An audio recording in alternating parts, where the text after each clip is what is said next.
Сәлем достар, мен каналыма қош келдіңіздер. Видеоны көрместен бұрын каналыма тіркеліп, қоңыраужаны баса кетуді ұмытпаңыздар.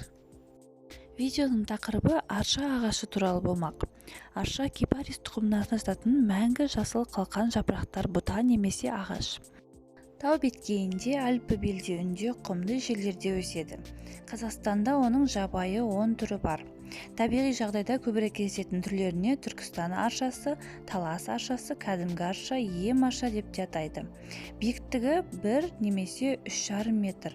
Қысы-жазы көгеріп тұратын бұталы өсімдік.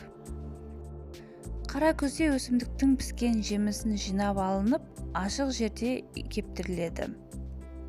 Халық емінде арша жемісі ежелден ақ несеп айдайтын және қуықтың қабынуын басатын дәрі ретінде қолданылып келеді.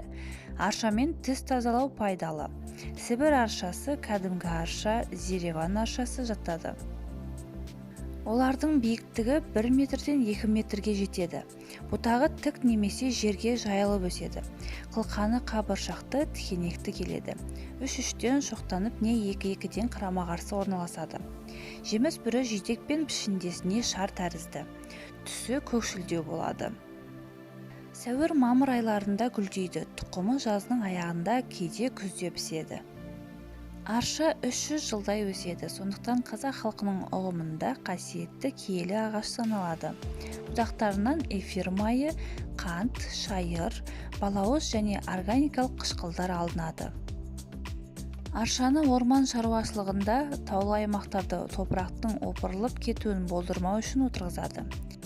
Қазақстанда аршаны Алматы, Алтай, Қарағанды қалаларының ботаникалық бақтарында қолдан да өсіреді. Оны кәдімгі арша, ем арша деп те атайды. Сабақ бойына тығыз орналасқан қылқандары әдемі хош иіс шығарады. Бойында зиянды бактерияларды жойғыш және емдік қасиеті бар. Өкпе, тері және астма ауруларын емдеген. Ежелгі Рим мен Грецияда жылан шаққан кезде пайдаланған.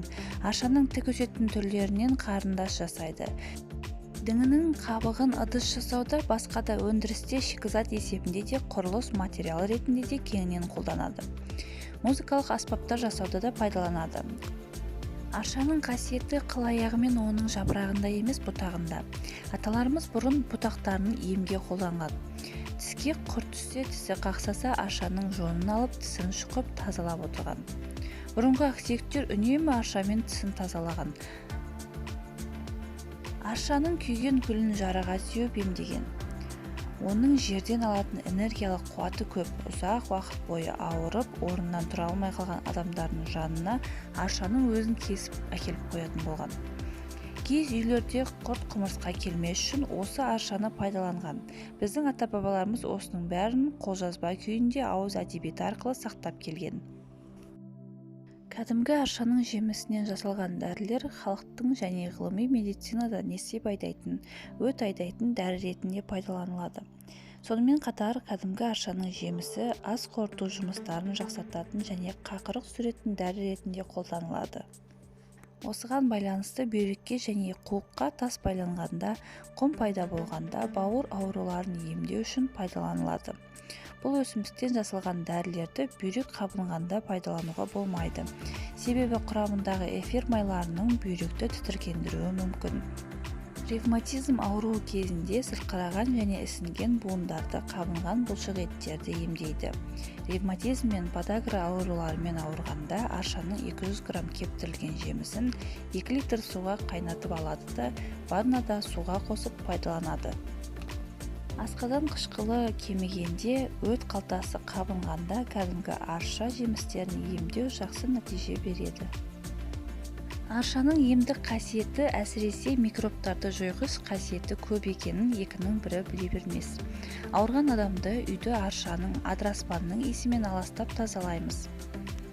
Адыраспанның пайдасы туралы, құрамындағы витаминдер туралы менің видеомды көре кетіңіз, сілтемесін төменге жазып қалдыра кетемін.